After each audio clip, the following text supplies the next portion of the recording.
Don't call it a comeback. I'm telling you now, people, you better pay attention to the New York Jets. A lot of people wrote Aaron Rodgers off. I seen something in that game against the Houston Texans. I really seen something. I seen vintage Aaron Rodgers. He missed a few throws early, overthrew his guys, but once the game started to play out, Aaron Rodgers was sensational. 22 for 32, 211 yards. Three of them things, man. 3 TDs. And you know what's so crazy about that? He only threw for 32 yards in the first half. That's the worst of his career. It had Jets fans in the crowd with bags over their head. You know, they were ready to go. But Aaron Rodgers gave them a reason to stay. Real talk. Breece Hall had 74 yards. He was running that ball when they gave it to him. But guess who came to the party? Davante Adams. He was nice. He dropped a few balls early in the game that he should have caught, but he finished solid, man. 7 catches for 91 yards and a beautiful touchdown that Aaron Rodgers put in his lap. You know? But let's talk about Wilson. That dude, that legit. He's a top 6 wide receiver in the game. He got hands, man. Bringing in Davante Adams, he's going to benefit the most from that. You know what I'm saying? 9 catches for 90 yards and 2 touchdowns and 2 of the most beautiful catches you will see this year. That boy cold, man. Real talk. But it wasn't just about the Jets' offense. Let's give some respect to that defense. Coming into this game, that defense was top 3. And guess what? Hassan Reddick just came back, and his impact was felt. As a team, the Jets had 8 sacks. 8. They went hunting, and they came home with the prize. Yeah, that was beautiful, man. I'm talking about everyone on the defense almost had a sack. They were balling. It's like with Hassan Reddick up in there, everyone else could just take on their regular role and just do what they do. Man, they had C.J. Stroud running for his life all night. Real talk, man. He was running for his whole life. He got pressured 20 times. You know, that defense was so cold, C.J. Stroud couldn't get nothing going. He was 6 for 17 on 3rd down, man. He just couldn't get nothing going. He only completed 11 passes. 11 for 30, 191 yards. No touchdowns. But what I really like and I always appreciate about C.J. Stroud, he will tuck that ball and run. He need to start doing it a lot more because he rushed for 59 yards. But if you watch this game, you knew he could have rushed for at least 100. He need to start taking off more because his offensive line is one of the worst in the league, man. You can't just stand up in there and take them sacks. You're going to get hit. Your body going to take a toll. C.J. Stroud looked kind of soft in that pocket, man. I need to see some more toughness about him. You're the leader of the team. Your teammates can't look at you and be like, man, the leader looking a little soft today. That should never happen, man. Because once that happens, you're going to lose the team. C.J. Stroud need to toughen up. It ain't about looking good on the field. Amber Rose don't care how you look out there. The fans do. You feel me? Real talk. The fans paying that money to see you, man. I need to see more out of C.J. Stroud. You know, Bobby Slowick, they are offensive linemen. Go through my recent videos. I made a video talking about how Bobby Slowick needs to go. If this wasn't the game that make you say that, I don't know what was. He's a horrible play caller. I don't mean to sound harsh, But he's awful, man.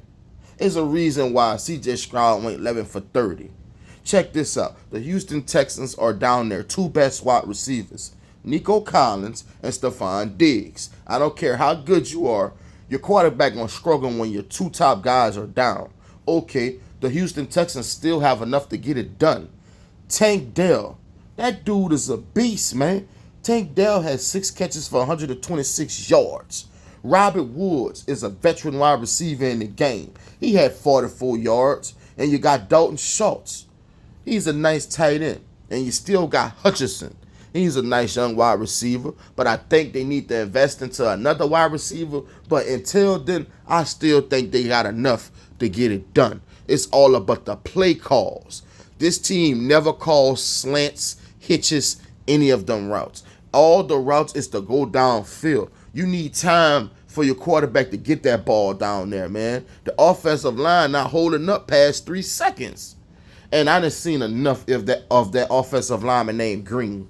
He has to go. He's not good. The organization trusts him. They need him. Man, I think they need to give somebody else a chance. Tunsil, he get 2 or 3 holding penalties every game, and it be hurting the team, man. Like, this offensive line is too inconsistent. The Texans are not going to win anything if they don't fix that offensive line. And Bobby Slower called better plays. You know, like, this offense is disappointing. They still should be able to go and pull out wins like this, man. They couldn't get it done. Just awful. The Texans only had 322 yards. That's nothing with the weapons this team got. Penalties held them back. And just not playing together. Let's get to the defense. I'm not really sure of the status of Will Anderson, but Will Anderson is their best defensive player. He went down. Even before he went down, the defense wasn't getting enough pressure, man. Aaron Rodgers had till Thanksgiving to get them balls out. And it was a masterclass by him in the second half because of that. You know, I spoke in my last video. The Houston Texans need a second cornerback that can play man-to-man coverage real good. Their only good man-to-man corner is Derek Stingley. Stingley is one of the best corners in the game. Them other corners are not good at all. And I'm pretty sure Aaron Rodgers them pinpointed that, and they exposed that. They got Petrie.